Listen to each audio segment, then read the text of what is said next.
Hello friends, great market आए हो आप लोग बहुत ही अच्छे होंगे। बात लेते हैं निफ्टी और बैंक निफ्टी की। मंडे सेशन में आने वाला ट्रेंड क्या रहेगा, कैसे प्ले करना है, सबको जानेंगे। शुरुआत सबसे अगर निफ्टी से कर ली जाए तो निफ्टी में सीधे हमने गैप अप देखा फ्राइडे सेशन में, बट वो गैप अप सस्टेन नहीं हो पाया और निफ्टी ने अपने 22,600 22,580 जो कि इंट्राडे बेसिस में इंपॉर्टेंट सपोर्ट की तरह काम कर रहे थे, उसका ब्रेकडाउन हमने देखा। ओवरऑल देखा जाए तो निफ्टी ने फ्राइडे सेशन में अपने 10 और 20 डे एक्सपोनेंशियल मूविंग एवरेज का भी ब्रेकडाउन दिया। हालांकि देखा जाए तो आखिरी घंटों में और 20 डे को रिगेन भी कर लिया। अब जहां तक बात रही इस गिरावट के कारण की, तो यहाँ पे जो रीजन है वो एग्जैक्टली बहुत ज्यादा सिंपल है।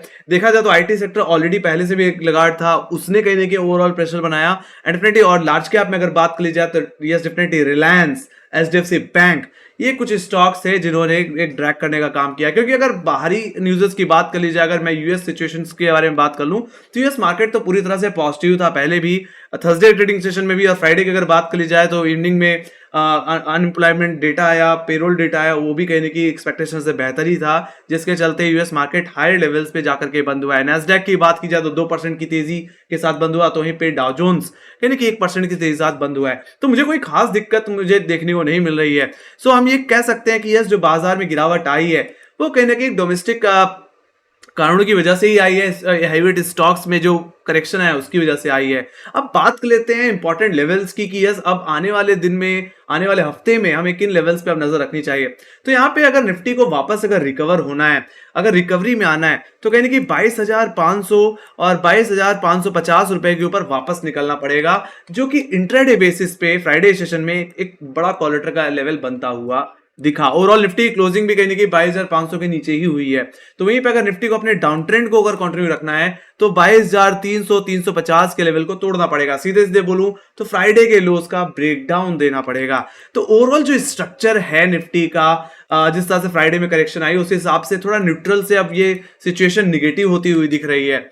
ऑलराइट, बाकी बात कर ली जाए मंडे की सेशन की रेंज की, तो गाइस जो रेंज रह सकती है गाइस वो रह सकती है 20,500 से लेकर के 22,350 की एज पर ऑप्शन चेंज, जिसमें अपर लेवल्स को अगर डिस्कस कर लिया जाए तो 20,500 इमीडिएट बेसिस पे एक अच्छा खासा कॉलेटर का लेवल है और ये मंडे सेशन में आपके लिए इमीडिएट हर्डल की तरह काम करेगा। और अगर फ्लैट ओपनिंग हुई तो इमीडिएट बेसिस पे ही आपके लिए एक सेल जोन की तरह भी काम कर सकता है।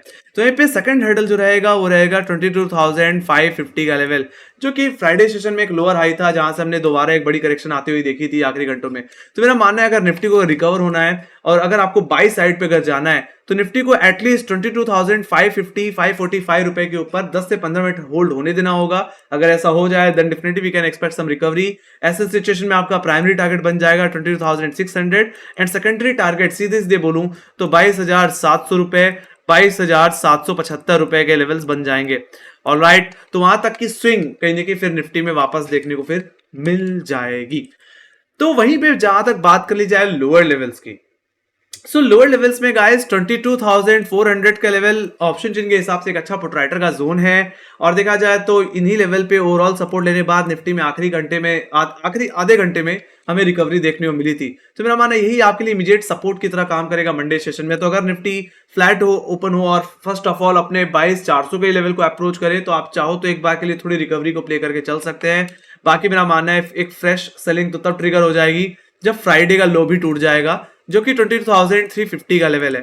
हालांकि देखा जाए तो फर्स्ट अटैम्प्ट में 10 और 20 डेमा के को ब्रीच कर पाना थोड़ा मुश्किल होता है। ऐसे सिचुएशन में हमने रिकवरी देखी, बट मेरा मानना है ओवरऑल अगर इसी का ब्रेकडाउन हमें इसी मतलब 20 डेमा के नीचे वापस अगर निफ्टी आता हुआ दिखे तो एक बेहतर कंफर्मेशन होगा एक और करेक्शन का।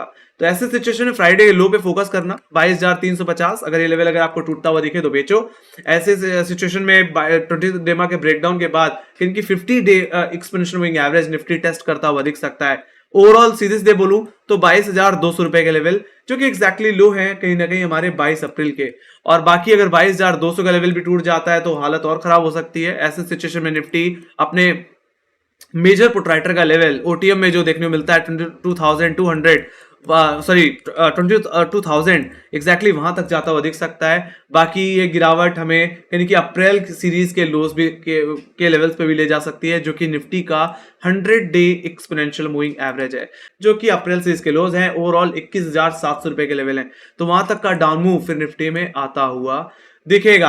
बाकी गाइस जिस तरह से यूएस सिचुएशन को अगर देखें तो कहीं ना कहीं वहां पे थोड़ी पॉजिटिविटी है और इतनी बड़ी गिरावट के बाद निफ्टी काफी ज्यादा ओवरसोल्ड भी इंडिकेट होता है। तो ऐसे सिचुएशन में जो मैं ओपनिंग एक्सपेक्ट कर रहा हूं गाइस, वो न्यूट्रल से थोड़ी पॉजिटिव एक्सपेक्ट करके चल रहा हूं। मेरा मानना है कि एक छोटा सा गैप अप भी लग सकता है। बाकी अगर 22,500 550 के ही जोन में अगर गैप अप देखने को मिल रहा है तो थोड़ा सा वेट कर लेना। एक बार 22,550 के ऊपर सस्टेन करने का अगर ऐसा होता है तो फिर आप बाई कर सकते हैं। अदरवाइज इसी जोन से वापस हो सकता है निफ्टी आपको ड्रैग होता हुआ दिख जाए डाउन साइड की तरफ। ऑलराइट, तो ये सिचुएशन भी देखने को मिल सकती है। बाकी मैंने लेवल्स के बता दिए, किन लेवल्स के होल्ड करने पे किस तरह से सिचुएशन को प्ले करना है। तो ये बात हुई गाइस निफ्टी की। Let me go to bank Nifty. Bank Nifty की अगर बात करी जाए तो बैंक निफ्टी में भी हमने एक अच्छा खासा सेलिंग प्रेशर देखा। फ्राइडे सेशन में गैप अप के साथ शुरुआत हुई 49,500 के ऊपर निकलते हुए हमने देखा। बाकी देखा जाए तो वो लेवल होल्ड नहीं हुआ, उसके बाद हमने एक बड़ी करेक्शन देखी। और इस करेक्शन के पीछे अगर बात करी जाए देन डेफिनेटली बजाज फाइनेंस जो कि एक बहुत बड़े गैप अप के साथ खुला था, उसमें एक बड़ी प्रॉफिट बुकिंग देखने मिली। साथ ही साथ एचडीएफसी बैंक जो कि बहुत ही हेवीवेट स्टॉक है फिलहाल बैंक निफ्टी में, उसने ड्रैग करने का काम किया। बाकी कुछ पीएसयू स्टॉक में भी थोड़ी मुनाफा वसूली देखने को मिल रही थी, जिसके चलते आपको बैंक निफ्टी कहीं ना कहीं 49,000 को ब्रीच करते हुए 48,660 के ट्रेजेक्टरी तक भी जाता हुआ दिखा। देखा जाए तो ओवरऑल बैंक निफ्टी ने जो सपोर्ट लिया वो अपने 10 डे एक्सपोनेंशियल मूविंग एवरेज पे लिया है। हालांकि मेरा मानना है अगर निफ्टी को अगर वापस निफ्टी बैंक को अगर वापस अपनी तेजी की तरफ लौट के आना है तो 49,120 के ऊपर निकलना पड़ेगा, तभी हम कोई रिकवरी देख पाएंगे। ऐसे सिचुएशन में वापस निफ्टी बैंक कहीं कि अपने प्रीवियस ऑल टाइम हाई की तरफ ही फिर जाने की कोशिश करेगा। सो यहाँ पे रेंज की अगर बात करी जाए तो जो मैं मंडे सेशन में रेंज देख रहा हूँ गाइस वो 49,000 से लेकर के यानी कि 48,500 की देख पा रहा हूँ एज पर ऑप्शन चेन। जिसमें से अपर लेवल्स की बात करी जाए तो 49,000 का लेवल इमीडिएट बेसिस पे सबसे ज्यादा कॉलेटिंग होल्ड करने का लेवल बन गया है और यही आप हमारे लिए मंडे सेशन में इमीडिएट हर्डल की तरह भी काम करेगा। सेकंड हर्डल जो देखने को मिलता है वो सीधे सीधे 49,117 या मैं बोलूँ 120 जो कि फ्राइडे का लोअर हाई था, तो वो भी हमारे लिए हर्डल की तरह ही काम करेगा। मतलब सीधे से बोलूं तो फर्स्ट अटेम्प्ट में सेल जोन की तरह ही काम करने वाला है। अगर फ्लैट ओपनिंग हो गई, नी लेवल के को टेस्ट कर रहा है बट निकाल नहीं पा रहा, रिजेक्शन देखने को मिल रहा है, तो आप शॉर्ट भी कर सकते हैं 49,120 पे स्टॉप लॉस लगा करके।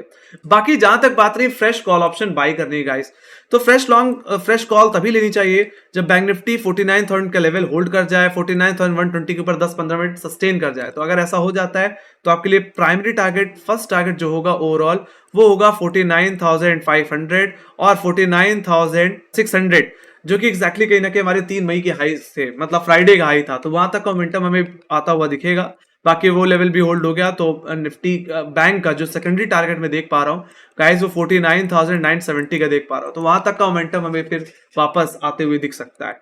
ऑलराइट, तो वहीं पे अगर निफ्टी को अपने डाउन ट्रेंड को अगर कंटिन्यू करना है तो अपने लोअर लेवल्स को ब्रीच करना होगा। अगर लोअर लेवल्स की बात कर ली जाए तो 48,664 जो कि बैंक निफ्टी का 10 डे एक्सपोनेंशियल मूविंग एवरेज है और फ्राइडे का लो है, ये हमारे लिए इमीडिएट बेसिस पे सपोर्ट की तरह काम कर सकता है। तो फर्स्ट अटेम्प्ट में अगर आपको एक स्कैल्पिंग करनी है, रिवर्सल साइड पे अगर रिकवरी को प्ले करना है तो आप इस जोन पे एक बार रिकवरी प्ले कर सकते हो। बाकी जहां तक बात की मैंने सेलिंग की तो 48,500 will be the key level जो कि एक बड़ा पुट राइटर का लेवल है ओटीएम में, और अगर इसका ब्रेकडाउन अगर मुझे देखने को मिल जाता है तो ये गिरावट कहने की फिर एक्सटेंड होगी। ऐसे सिचुएशन में जो हमारे लिए पहला टारगेट हो सकता है वो रहेगा 48,090 का लेवल जो कि लो है कहीं ना कहीं 26 अप्रैल का। और देखा जाए तो ये इसी लेवल के करीब कहीं कि बैंक निफ्टी का 20 डे एक्सपोनेंशियल मूविंग एवरेज भी आता है, तो वहां तक का डाउन मूव फिर देखने को मिल सकता है। ज्यादा से ज्यादा ये गिरावट बैंक निफ्टी को 47,630 के लेवल्स तक भी ले जाती हुई दिख सकती है, जहां पे बैंक निफ्टी का ये जो आप ग्रीन लाइन देख पा रहे हैं ये एक्जैक्टली 50 डे में है, तो वहां तक बैंक निफ्टी जाता हुआ दिख सकता है। एक्जैक्टली मैंने रेफरेंस ले रखा है कहीं कि 22 अप्रैल के लोस का, ऑलराइट 47,630, तो वहां तक का ज्यादा से ज्यादा डाउन मूव आपको फिर देखने को मिलेगा। तो मेरा मानना है लेवल से फोकस करना चाहिए, थोड़ी लेवल बेस्ड ट्रेडिंग भी करनी चाहिए। इंटरडे बेसिस से वोलेटिलिटी काफी देखने को मिलती है, तो सीधे अगर मैं बोलूं तो बैंक निफ्टी को लॉन्ग 49,120 के ऊपर, तो ए फ्रेश शॉर्ट यानी कि 48,500 के नीचे किया जा सकता है। बाकी इस रेंज के अंदर आप कहीं कि स्कैल्पिंग कर सकते हैं, लेवल बेस्ड ट्रेडिंग कर सकते हैं।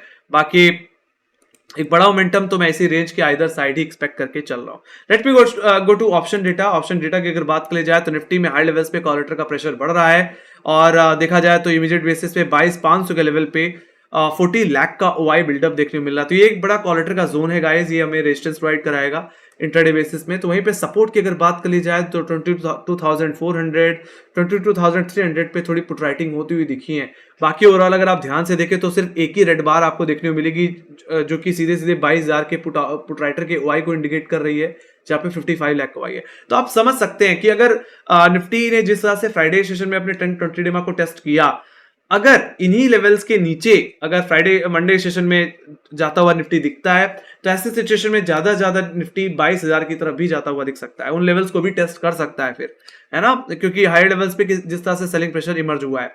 बाकी 22,500 रुपए के ऊपर की अगर कॉलिटिंग देख लूं तो 22,600, 22,700, 22,800 इन सभी में काफी हैवी कॉलिटिंग हुई है। तो कहीं ना कहीं यहाँ पे जो वाइड डेटा है वो थोड़ा सा यहाँ पे न्यूट्रल से निगेटिव इंडिकेट कर रहा है। वहीं बात कर ली जाए बैंक निफ्टी की गाइस, तो बैंक निफ्टी में हाई लेवल्स पे काफी सेलिंग प्रेशर है। 49,500 के लेवल्स पे एक अच्छा खासा क्वार्टर का ओआई इमर्ज होता हुआ दिखता है। यहाँ पे 36 लाख ओआई है और इमीडिएट बेसिस पे 49,000 जहाँ पे 17 लाख का ओआई बना हुआ है। तो ये हमारे लिए कहीं ना कहीं एक हर्डल की तरह काम कर सकता है अगर फ्लैट ओपनिंग हो। हालांकि इसी लेवल के ऊपर सस्टेन करना पड़ेगा बैंक निफ्टी को ताकि रिकवर कर पाए। तो यहाँ पे लोअर लेवल्स पे जो फ्रेश पुट राइटिंग होती हुई दिखी है गाइस वो 48,500, 48,000 के लेवल पे होती हुई दिखी है। तो कहने के लोअर लेवल से ही पुट राइटिंग अब थोड़े दोबारा बढ़ने लग गई हैं। तो कहने के पुट राइटर ये एक्सपेक्ट कर रहा है कि अगर फ्राइडे के लोज अगर होल्ड ना हो पाए तो ये लेवल भी टेस्ट हो सकते हैं एक बार के लिए। So that's the thing. तो यहाँ पे भी जो वाइड डेटा है वो थोड़ा सा सेलिंग प्रेशर को इंडिकेट कर रहा है गाइस। ओके, तो निफ्टी को वापस 22,550 के ऊपर निकलना पड़ेगा, सस्टेन होना पड़ेगा, तभी तेजी आएगी। बैंक निफ्टी में 49,120, 49,117 इन लेवल्स के ऊपर होल्ड करना पड़ेगा, तभी हम कोई रिकवरी एक्सपेक्ट कर पाएंगे, नहीं तो हायर लेवल से वापस हो सकता है इंडेक्स को दोबारा शॉर्ट भी किया जाए। तो इन सब चीजों पे ध्यान देना है। लेवल्स ऑलरेडी मैंने बता दिए हैं। हालांकि यूएस सिचुएशन के चलते मैं एक फ्लैट से गैप ओपनिंग की एक्सपेक्टेशन रख रहा हूँ। तो ये थी मेरी एनालिसिस। आई होप आप लोगों को पसंद आई। तो make sure guys like share subscribe जरूर बता देना। अगर आपके कोई फीडबैक है या कोई सजेशन या कोई क्वेश्चन है तो आप प्लीज कमेंट सेक्शन में लिख के चल सकते हैं। बाकी हमें फॉलो कर सकते हैं इंस्टाग्राम, ट्विटर, फेसबुक और टेलीग्राम पे, जहां पे मार्क्स से रिलेटेड अपडेट्स हम लाते रहते हैं। इसी के साथ thank you very much for watching. Bye guys, see you next video. Take care guys, love you, bye bye.